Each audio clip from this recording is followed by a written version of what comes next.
Hey camp friends, Gonzo here, and I'm so excited for our second week of Camp in a Box activities. This week, we are learning how to build a campfire safely, and then we're gonna roast some s'mores later this week, which I am really excited about. So, welcome. This is the main fire pit here at Camp AJ. I came up today to do our video here.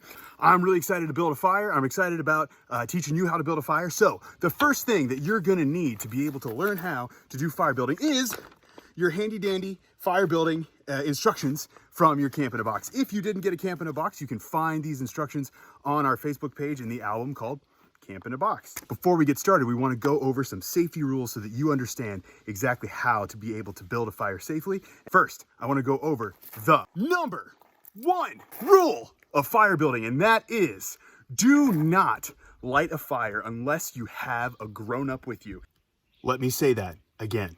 Do not light a fire unless there is an adult there to supervise you.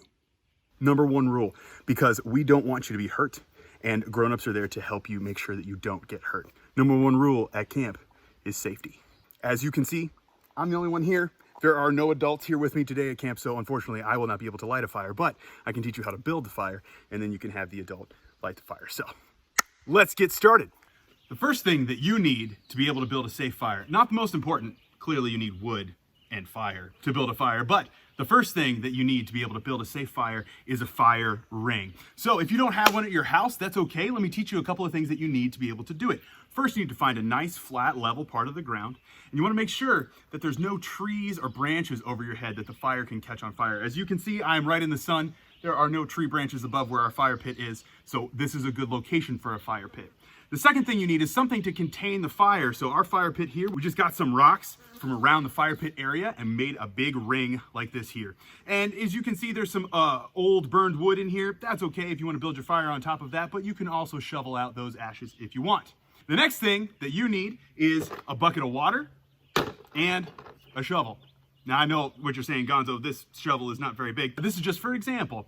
So when you're done with your fire, it's really important that you make sure your fire is all the way out, because if it's not, it can rekindle and continue to burn, and it might spread and cause a wildfire, which we do not want.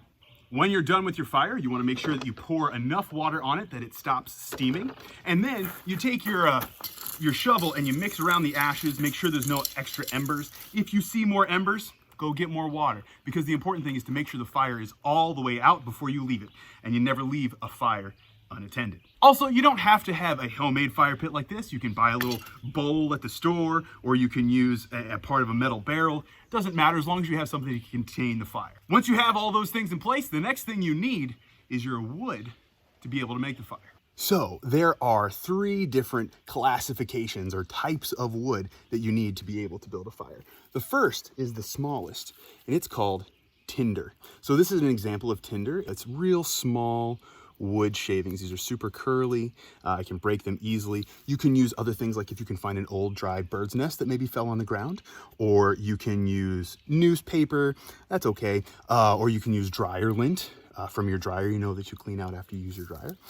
Or you can just use some little shavings like this. Sometimes your papaw likes to whittle, and these are really great things to be able to do that. So that's the first smallest kind, called tinder. The next kind that you need is called kindling. And kindling is stuff that's about, I don't know how thick that is. Maybe like a skewer or something like that, all the way up to about the size of a pencil. So kindling is the thing that catches next. You light the tinder, and the tinder catches the kindling on fire. The last kind of wood that you need is called fuel. And fuel wood ranges a lot in sizes. So as you can see, these pieces of fuel wood are about as thick as my thumb, maybe a little bit bigger. You can go down to anything that's bigger than a pencil counts as fuel wood, all the way up to, chopped logs.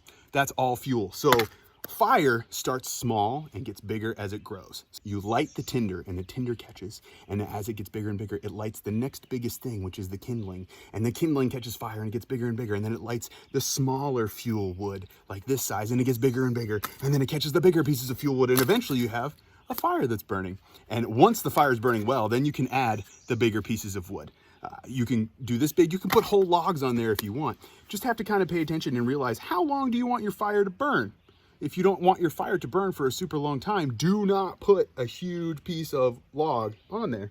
Just keep smaller amounts of fuel. You don't want a really, really big fire for a s'mores fire because you want the fire to kind of die down and just be hot, because that's the way that it cooks the s'mores the best.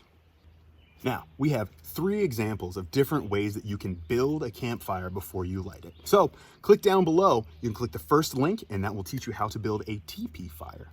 You can click the second link, and that will teach you how to build a log cabin fire. The third link will teach you how to build an upside down fire. I don't even know how that works. We'll find out together.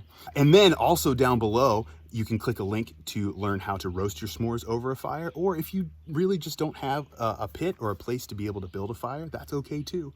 You can click the last link down below, and it'll teach you how to make your s'mores indoors without a fire pit.